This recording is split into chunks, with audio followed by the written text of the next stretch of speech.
Estamos ao vivo.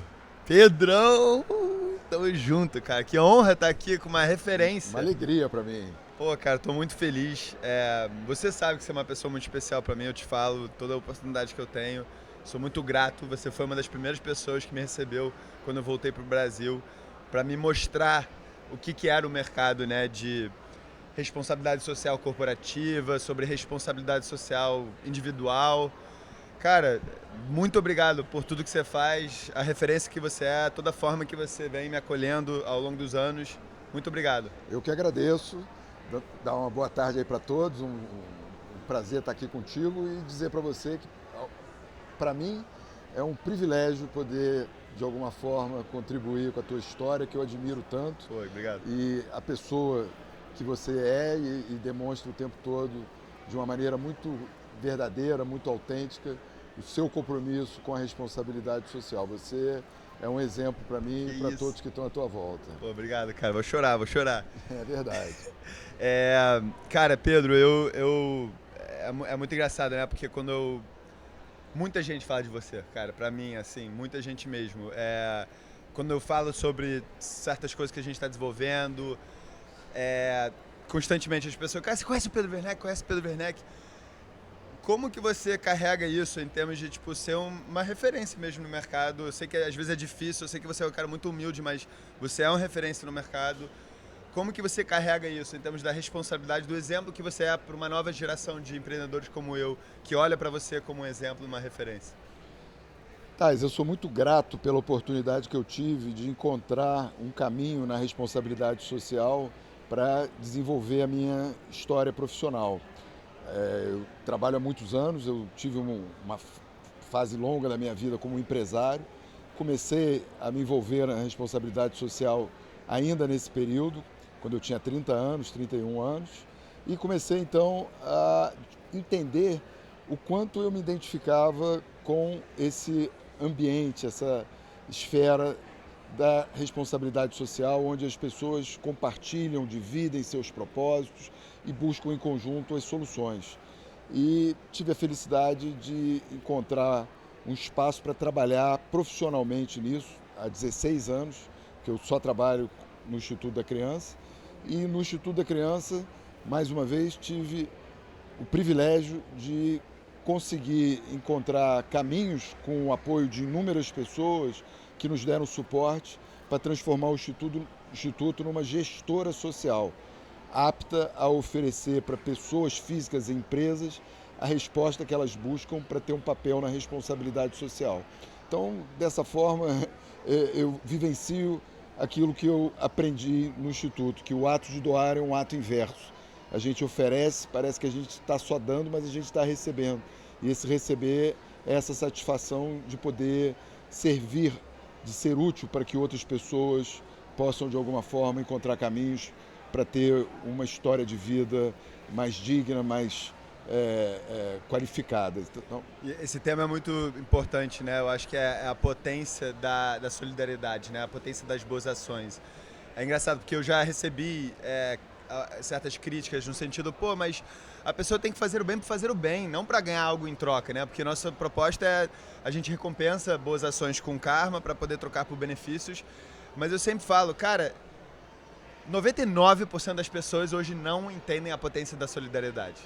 Tem um mercadinho, tem uma microfração das pessoas que de fato praticam a solidariedade no nosso dia a dia, né? E eu sempre falo, cara, a médica é um empurrãozinho, né? Pra pessoa ter uma oportunidade para conhecer uma boa ação e aquilo impactar ela no resto da vida, sabe? É porque a solidariedade é contagiante, né? Quando você vai para uma ação voluntária, às vezes parece que você está preenchendo algo dentro de você, né?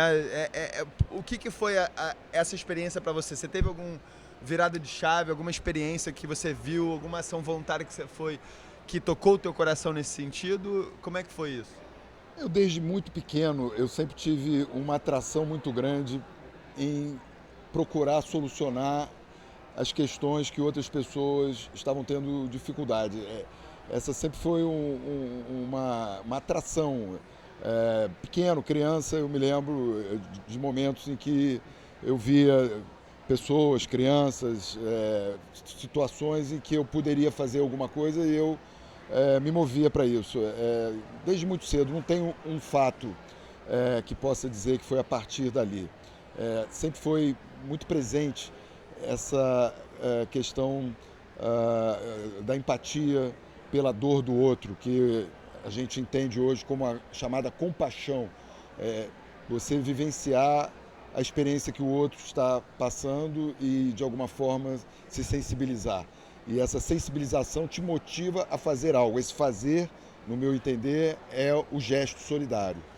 Você estar sendo solidário com a pessoa, você está praticando a compaixão. Todos nós temos no nosso coração a solidariedade, assim como todos nós temos o amor, a tristeza, a alegria, o ódio, o medo, o ciúme, a vingança. São sentimentos humanos e a solidariedade se inclui nesse grupo. E, como todos os outros sentimentos, eles se manifestam na medida que a gente vê situações que despertam o nosso sentimento. E a nossa razão dá vazão ou não àquela ação. Quando a gente é pequeno, a gente não tem o controle dos nossos sentimentos, né? A gente chora, a gente fica com raiva. Se alguém te contraria, tua mãe ou alguém tira o brinquedo da tua mão, você chuta a pessoa, você bate na pessoa. Depois que você cresce, você aprende a se educar e controlar o sentimento da raiva, do desconforto de ser contrariado. Isso é a disciplina da educação. E a solidariedade, a gente precisa também exercitar ela, treinar ela, educar ela. E eu acho que hoje os pais, de uma forma geral, estão muito mais atentos a isso, mostrando para os seus filhos, desde muito cedo, o quanto que a gente tem que fazer algo pelos outros, na medida que a gente tem condições para isso. E esse treinamento, assim como o exercício físico, é o exercício da solidariedade. Quanto mais você faz, mais você vê que você é capaz de fazer e mais você sente que esse fazer faz bem para os outros e você vê os outros felizes, te faz feliz, e aí você se sentir feliz, você quer ficar mais feliz e fazer mais pelos outros. E aí nessa hora é o ato inverso. Você está fazendo, parece que está fazendo pelos outros, mas você está fazendo no fundo para você ser feliz, porque você está vendo que os outros felizes, você fica feliz também. É contagiante, né? Você viu o filme Divertidamente? Vi os dois. Recentemente, eu não vi o segundo ainda. Vi o segundo, maravilhoso. Provoca muito isso, né? Assim, traz um pouco essa coisa do entendimento dos nossos sentimentos de uma forma muito lúdica, né? Exatamente. Entender os sentimentos é um desafio para todo ser humano e para isso, algo que eu também aprendi no decorrer da vida, que não fazem tantos anos, eu aprendi a olhar mais para dentro de mim. Então, eu procuro todos os dias, pelo menos 2 vezes ao dia, eu fico recluso, eu fico parado sozinho na minha varanda, no meu quarto. Eu tenho ali o meu momento de silêncio, em que eu faço minhas orações, faço meus agradecimentos e reflito sobre a energia que eu quero direcionar para as situações que eu vou conhecendo, que eu vou ouvindo, das pessoas que estão precisando de algo, das pessoas que estão enfrentando questões de saúde, que estão enfrentando dificuldades profissionais, seja o que for. Então, é um momento de reflexão interior. E isso tem contribuído muito para eu entender mais os meus próprios sentimentos e acioná-los e controlá-los de uma maneira mais efetiva. Mas isso hoje você é mais velho ou você sempre teve um pouco esse olhar para dentro? Não, mais velho. Antes eu não conseguia, nem imaginava isso. Eu aprendi isso há uns 5, 6 anos atrás. E desde então eu venho treinado bastante. Sim. Faço também o pranayama, que é a respiração, que me ajuda muito.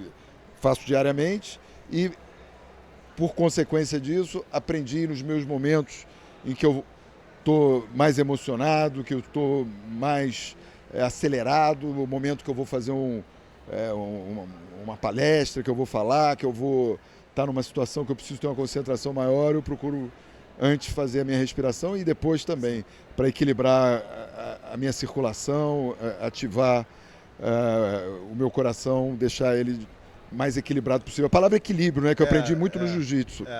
O equilíbrio é a base de tudo. Não, né? Total. Eu aprendo muito com o surf nesse sentido do fato que a onda muitas vezes controla muito mais do que você, né? E você tem que ter um foco na tua respiração, uma calma para não se afogar e realmente ter essa conexão.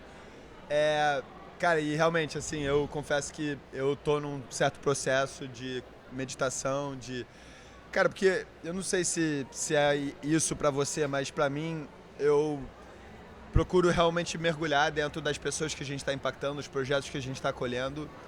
E quando você se depara com certas situações de vulnerabilidade, certos problemas, você vê o tamanho do problema, né? E eu, de fato, quero solucionar esses problemas. Então, às vezes, é uma sobrecarga muito grande que eu tive uma fase que eu estava tendo algumas crises de ansiedade, assim, Eu né? compreendo e concordo com você. É difícil você ficar assistindo tantas situações críticas e você tem um limite. Chega uma hora que não há o que fazer, chega uma hora que você não alcança, não há braços Você para consegue chegar tudo. em casa e deixar para trás tudo que aconteceu no dia? Eu procuro separar um pouco a minha hora de recarga, né? Porque eu acho que a gente tem que ter esse cuidado também para você não adoecer, para você não se fragilizar. Então eu tento separar um pouco, deixar um pouco fora do meu pensamento, na medida do possível, aquilo que naquele momento eu não tenho o que fazer. E eu aprendi muito também que você, quando você tem uma situação para resolver um problema, um obstáculo, e naquele momento ali você está pensando, está tentando, chega uma hora que aquilo esgota, você tem que dar um tempo mesmo, descansar, dormir, malhar, andar, se alimentar, relaxar. E no outro dia, ou 2 dias depois, num outro momento, as ideias vão voltar a vir com mais fluidez. E aí as soluções que não apareciam naquele momento anterior começam a surgir. Então, não ter esse imediatismo de querer resolver tudo é uma disciplina que eu também aprendi e procuro praticar. Incrível, incrível, cara. É difícil, né? Eu já tive situações de, tipo, não conseguir separar, né? Não conseguir chegar em casa e não falar sobre a Magic e tudo, ao ponto de quase sobrecarregar todo mundo, assim. Eu acho que lá em casa a galera já não quer saber mais de Magic e os problemas, cara, porque é difícil às vezes, né? Você vive aquilo intensamente, você carrega no peito, mas a gente tem que preservar a nossa própria saúde mental nesse sentido, até mesmo pra gente ser mais produtivo nas soluções que a gente está desenvolvendo, né? É porque você tem isso como um propósito verdadeiro, Sim. né? O que é um privilégio descobrir o nosso propósito. Sim. Muitas pessoas passam muitos anos para compreender Verdade. o que elas estão buscando, qual é a sua missão, qual é o seu objetivo de vida. E você certamente é uma pessoa que teve a felicidade de encontrar muito cedo o seu objetivo. E a partir dessa entrega, você acaba enxergando de uma maneira diferente das outras pessoas. E aí a gente eu também vivo isso, eu também tenho muita vontade de falar, de dividir, porque no fundo a gente faz isso porque a gente se sente bem, né? É bom pra gente, a gente quer que os outros também descubram Sente isso. aquilo, Mas é importante a gente... Sentem a potência da solidariedade. Mas a gente tem que reconhecer que seres humanos são diferentes e cada ser humano tem um tempo. Cada um tem a sua escala de preferências, de prioridades. E a nossa é a nossa, do outro é do outro. Então tem que entender qual é a hora. Cara, pegando esse gancho, você falou uma coisa que é muito importante, né? Porque eu vim de uma situação que era relativamente privilegiada, né? Tipo, tive todas as oportunidades de educação e tudo mais, e eu entrei nesse jogo da solidariedade muito como um senso de responsabilidade social, um pouco de culpa, um pouco de tudo. E, cara, a pandemia mexeu muito comigo. Porque aconteceu logo depois que eu lancei a Magic, então eu tava vivendo intensamente o impacto. E ali eu vi a discrepância da sociedade. Eu vi todos os meus amigos playboys indo pra Angra, postando stories como eles estavam amando a pandemia, porque, né, a faculdade não tava rolando, à distância, tava curtindo as lanchas, férias, enquanto meus amigos líderes sociais estavam se dedicando, arriscando as vidas, porque aquela época do Covid estava pesadíssimo, para atender suas comunidades. E ali, cara, eu fiquei quase revoltado. Comecei a apontar muito dedo para os meus amigos playboys, que eu, né, tipo, cara, você não tem noção da sociedade, não tem noção da vida. quase numa prepotência mesmo, de achar que eu estava mais elevado do que eles, alguma coisa, e eu fui entendendo com o tempo que, cara, o que me inspirou para me envolver no impacto era uma ideia de startup que eu queria vender para ganhar milhões. Então eu estava sendo completamente hipócrita na minha abordagem, porque foi uma coisa egoísta que me mostrou a potência da solidariedade para me trazer esse senso de responsabilidade. E eu preciso respeitar o tempo de cada um. E eu fui entendendo, cara, cada um no seu tempo. Talvez essa pessoa não tá pronta, não tá lidando com os seus problemas, cara. Tá indo no barco ali porque tem algum problema na família que também tá fugindo ali. Então, cara, isso foi uma coisa muito importante para mim no meu processo de entender que, cara, é muito melhor você recompensar o bem. É muito melhor você ser o exemplo e não olhar, esperar nada do outro e mostrar como fazer o bem é bom, é divertido, para outros seguirem. E no seu tempo, sabe? E despertando a conscientização, porque acho que nessa vida tudo é uma questão de consciência. Não é só a consciência social, é a consciência corporal, é a consciência espacial, a consciência física. Em todas as esferas, a gente se posiciona de acordo com o entendimento, né? Desde a hora que você acorda de manhã, você tem a consciência, eu tenho a consciência que hoje eu tenho que trabalhar, hoje é segunda-feira. Você acorda num domingo, hoje eu posso acordar tranquilo, eu tenho consciência que hoje é domingo. Você tem a consciência que está sol, eu tenho que botar uma roupa mais leve. Está chovendo, eu tenho que botar um casaco, está frio, eu tenho que me agasalhar. E assim vai o seu dia, né? Você vai raciocinando sempre a partir da tua consciência o que você vai fazer o passo seguinte. E toda vez que você tem consciência, você tem uma atitude que corresponde a essa consciência, que é a tua a responsabilidade. Já que eu entendi dessa forma, eu tenho que fazer aquilo. E quando a gente traz para esse âmbito do social, na minha visão, tem claramente apenas duas linhas dentro da humanidade, que são as pessoas que têm uma vida digna e as pessoas que não têm uma vida digna. E se você nasceu com uma condição de ter nascido com saúde, né, porque independente da classe social, você pode nascer doente. Tem gente que nasce com problemas cego. Que nem o dinheiro não resolve. Tem jeito, nasce paralisia cerebral, nasce sem partes do corpo, sei lá, tem milhões de situações que independente da classe, você pode nascer assim. Se você nasce com saúde, se você tem uma família que te acolhe, que te bota numa escola, que te alimenta, que te dá uma cama para dormir confortável todo dia e que você consegue se relacionar com pessoas honestas, direitas, e aí você cresce, vira um adulto, vai trabalhar, ganha dinheiro, tem uma casa, tem um carro, tem um apartamento, tem viaja, passeia, e você tem uma vida digna, é preciso que você tenha consciência de que do outro lado tem pessoas que não tiveram essa sorte, esse privilégio. E essas pessoas que não são assim, elas não gostam de estar naquela situação. É um desconforto. Não ter nada disso é desconfortável para quem não tem. E essas pessoas gostariam de migrar de onde elas estão para o lado de cá. No entanto, a ponte, o caminho, o canal para esse acesso, quem pode dar é as pessoas que têm a vida digna. E elas só vão dar esse acesso se elas tiverem a consciência da responsabilidade que elas têm para fazer isso. E aí é nessa hora que vem as atitudes, os gestos solidários, que na verdade são responsabilidades sendo praticadas. A conscientização é o tema mais importante quando você está falando sobre espalhar senso de responsabilidade? Ou tem algum outro tema? Cara, eu acho a coisa mais importante para quem trabalha na responsabilidade social transmitir as evidências do valor que a consciência social representa. Porque virada essa chave, na hora que a pessoa se conscientiza, foi o que você falou, a seu respeito. Chegou um dia você se conscientizou que o teu trabalho não era meramente para ganhar dinheiro. E, aliás, voltando a esse tema, a gente que trabalha no social e vive do social, nós não trabalhamos para ganhar dinheiro para o social. O dinheiro, a remuneração que eventualmente cada um de nós tem, ele existe para dar a subsistência para a nossa continuidade, para perpetuar o nosso trabalho. E mais do que isso, nós somos desbravadores, nós estamos abrindo caminhos, trilhas para que esse setor cresça e avance, e está avançando efetivamente. Tá. Né?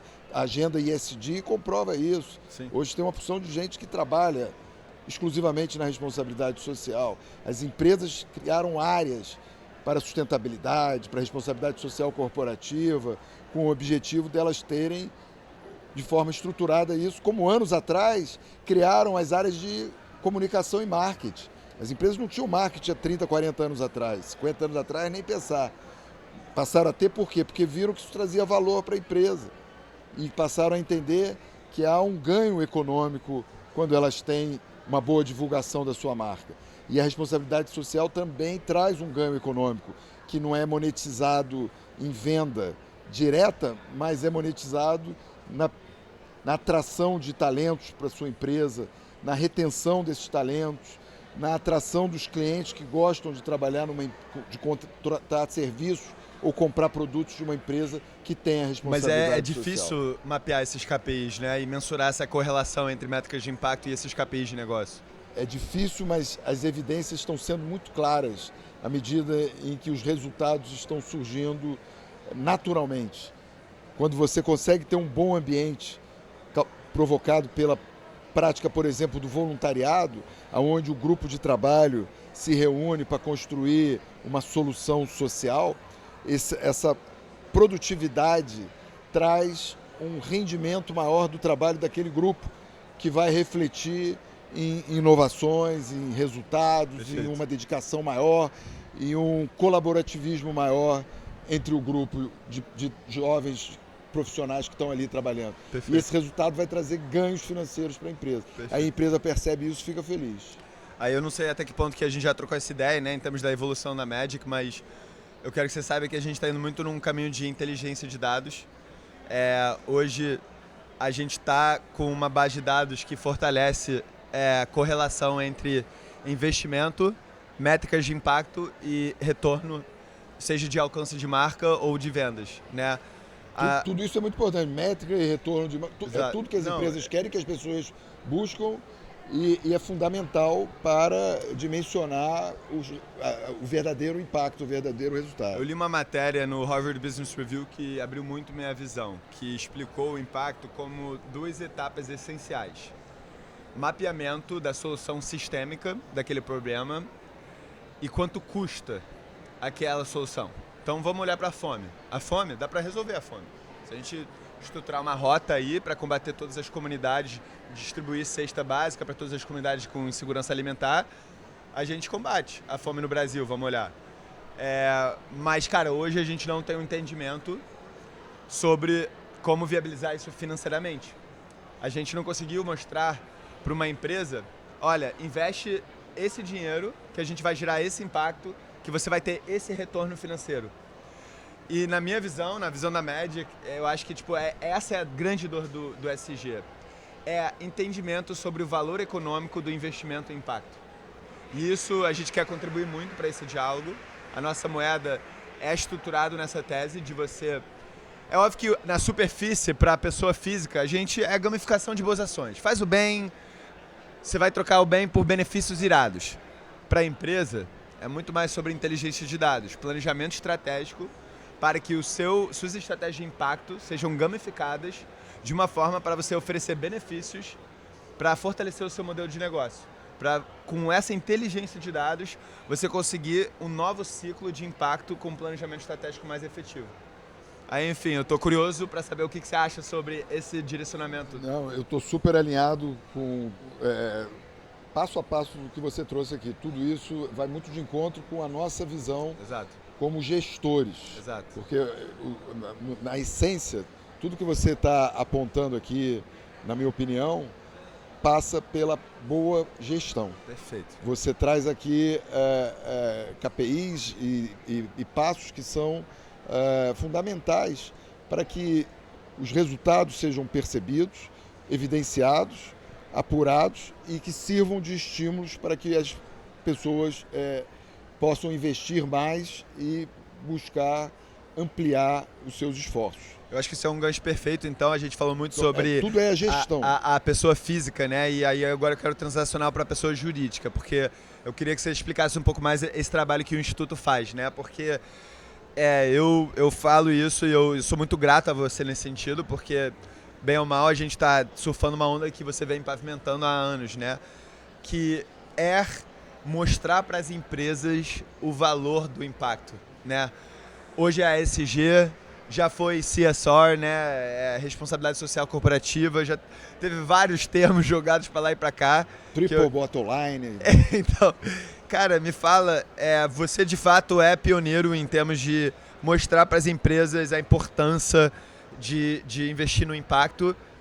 O que o Instituto da Criança faz hoje para ajudar nessa gestão que você estava explicando e como que foi desde o início até hoje? Porque eu imagino que no começo, você estava ali batendo na porta com um panfleto tentando explicar o valor e a galera, pô, mas qual é o lucro disso, né? Tipo, você teve essas situações assim, tipo, e o que vocês fizeram para trazer esse valor para as pessoas jurídicas? A história é uma história longa, são 30 anos e não começou assim. O nome já diz, Instituto da Criança, a gente começou olhando para as crianças, depois com o tempo para a família, depois descobrimos os empreendedores sociais como você, que são pessoas que estão à frente dos projetos e que muitas vezes não têm acesso às empresas, aos executivos. Então nós começamos a fazer o papel de aproximar esses dois grupos, os empresários, os executivos, junto aos empreendedores sociais, que são efetivamente aqueles que realizam, que fazem acontecer as ações. Essa foi uma descoberta que ocorreu em 2007, 2008, quando fizemos um planejamento estratégico e olhamos para trás e entendemos, olhando a nossa história, o quanto o empreendedor social tinha valor. Mais à frente, de 2014, fizemos um livro que conta a história dos 20 anos. E nesse documento do livro, o autor Pedro Mota Gueiros me entregou o original e pediu para eu corrigir, ver que estava certo, se estava errado, qual era o nome, que se tinha de mais, de menos. Eu comecei a ler, reler, e me deu muito trabalho, mas me deu um presente. Me deu o entendimento de que o papel primário do Instituto sempre foi inspirar o exercício da solidariedade. Mostrar para as pessoas que sim, é possível praticar a solidariedade sem que isso interfira na sua vida, no seu trabalho, na sua família, no seu esporte, no seu dia a dia. Isso foi muito bom porque facilitou muito entender qual era o nosso grande objetivo, fazer com que as pessoas reconhecessem a solidariedade como algo passível de ser praticado. Para isso corresponder com a realidade, nós começamos a trazer à tona um outro papel que o Instituto sempre teve, que é a gestão de projetos. Nós, desde o início, nós sempre apoiamos os empreendedores a fazer uma melhor gestão dos seus projetos. Com o tempo, começamos a ajudar as empresas a fazerem melhor gestão das suas propostas de ações sociais. Com esse aprimoramento desse modelo de gestores, nós criamos uma tecnologia social que foi incrementada com o apoio que tivemos de vários amigos, entre eles profissionais da Pricewaterhouse, da EY, da Ernst Young, antiga, né? E de outras consultorias que foram nos ensinando a fazer um hora homem, um timesheet, fazer relatórios, propostas, dentro de um modelo qualificado por essas empresas, que passou a ser adotado pelo Instituto como uma instituição social.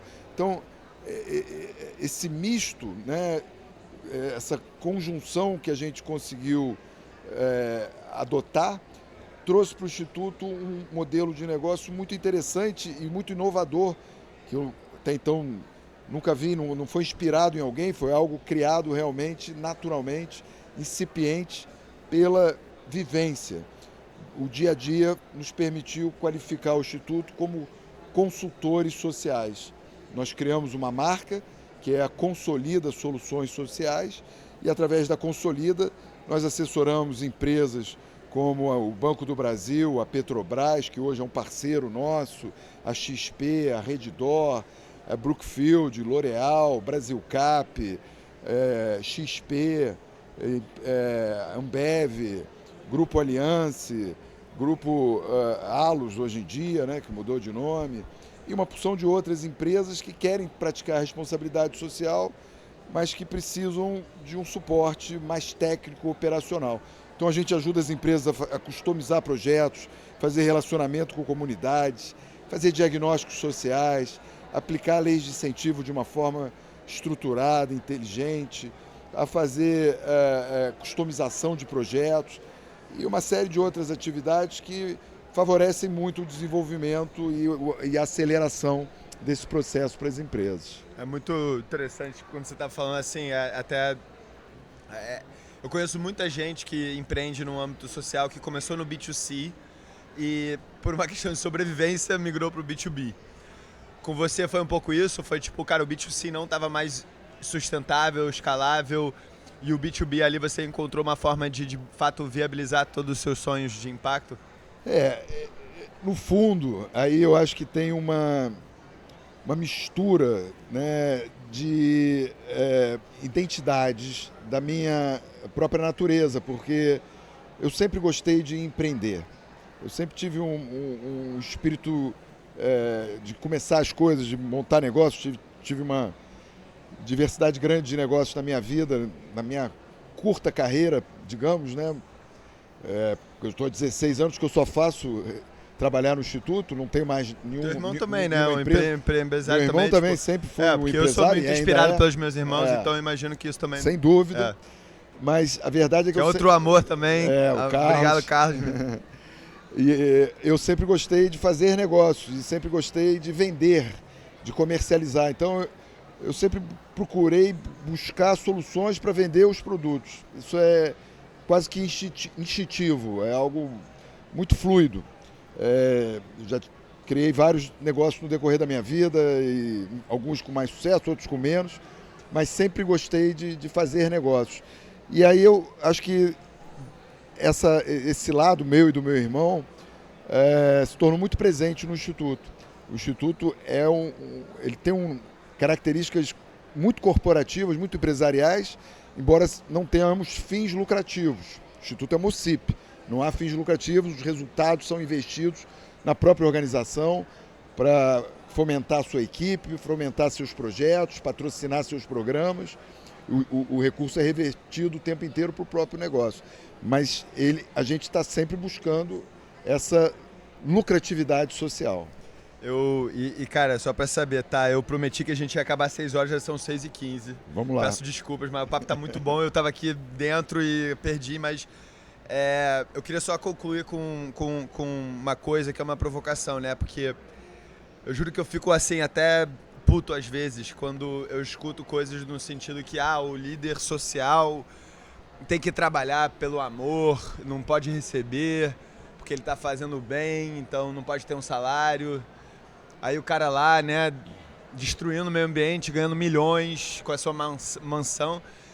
E eu questiono, por que o cara que trabalha em prol do desenvolvimento de crianças dentro da comunidade não pode ter uma mansão? Tipo, óbvio, né, eu tô falando isso mais como uma provocação, não tô sugerindo porque eu acho que os princípios são invertidos, mas por que não pode ser bem remunerado, pelo menos? E isso me provoca, cara. E eu acho que você defende muito essa tese do impacto ser bem remunerado, ter um modelo de negócios bem estruturado. Como que você vê isso? Você já sofreu alguns estigmas em termos de, pessoas questionarem isso? Não, você trabalha com impacto, tem que fazer no amor mesmo e não receber por isso.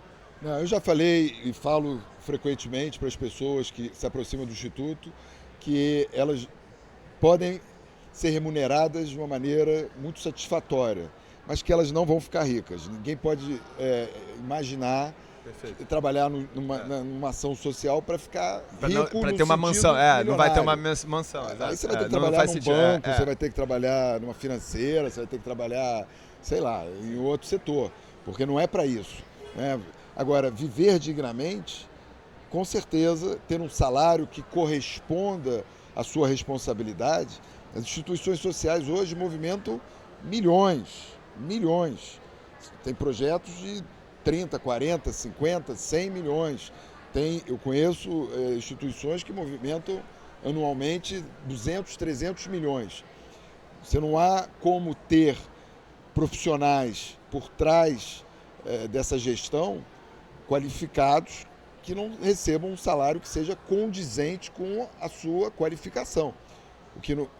O que não quer dizer que eles precisam ser salários milionários, mas eles têm que ser salários dignos que correspondam a essa responsabilidade e a essa eficiência que ele tem que ter.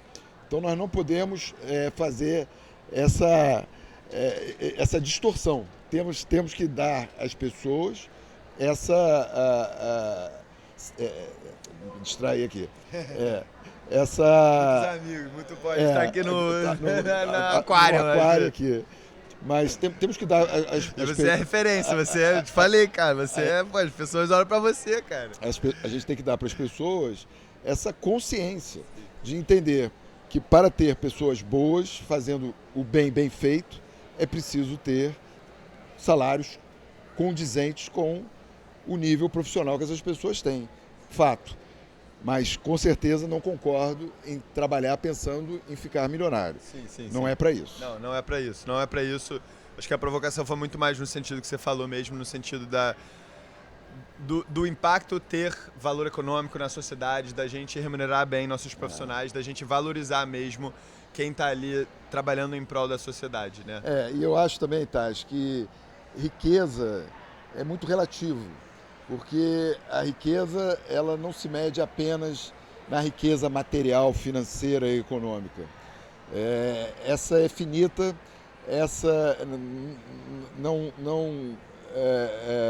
representa de verdade aquilo o que a pessoa foi na sua história de vida. Eu acho que nessa vida a gente só guarda em definitivo as lembranças, as histórias que a gente constrói. E a construção dessas histórias, em um determinado momento, vai ter um grande valor para o indivíduo que sobrevive aos anos. Porque você chegar para trás e olhar e ver que a tua história valeu a pena, o que você viveu, deixou para as outras pessoas uma vida melhor, uma inspiração, uma condição de vida digna, vai trazer para você a certeza que a sua vida valeu a pena. Que eu acho que a riqueza da vida é você ter a certeza que a sua vida valeu a pena ter vivido. Exatamente. Que eu acho que deve ser muito desconfortável passar os anos e você olhar para trás e não entender por que você viveu no mundo. Cara, perfeito. A Maria Paula estava aqui outro dia falando da importância de nutrir lembranças, que é muito importante. E cara, essa é só você que faz, é a gente que faz a nossa história. Exato. Cada dia o ser humano ele tem uma prerrogativa única, que é o livre-arbítrio. A gente faz as nossas escolhas. Sim. O tempo inteiro você sabe o que você pode fazer, para onde você quer ir. Então, cabe a gente refletir sempre qual é a escolha que você quer ter, então, qual é o caminho que você quer seguir. Temos livre-arbítrio, a gente deve usar isso a nosso favor para fazer o bem, inspirar os outros. Vamos que vamos. Gratidão, Pedro, sério, por essa conversa, essa troca, todo o seu trabalho. Eu continuo aprendendo com você, eu continuo querendo fazer parte de todo esse ecossistema que você vem nutrindo. E tamo junto, cara. Conta comigo sempre. Eu conto com você. Ninguém larga a mão de ninguém. Tamo juntos. Tenho muito amor e muita admiração pelo seu trabalho, por você. E muito podemos fazer. E é muito bom a gente saber que a gente pode fazer, porque ter a condição de fazer significa que a gente está num lado da vida, que a gente tem a oportunidade de corresponder àquilo que nos foi oferecido. O outro lado, a outra opção, são aquelas pessoas que precisam que façam por elas. E certamente elas gostariam muito de sair desse lugar e poder também retribuir fazendo pelos outros. Vamos terminar nessa. Valeu, gente. Valeu, garoto.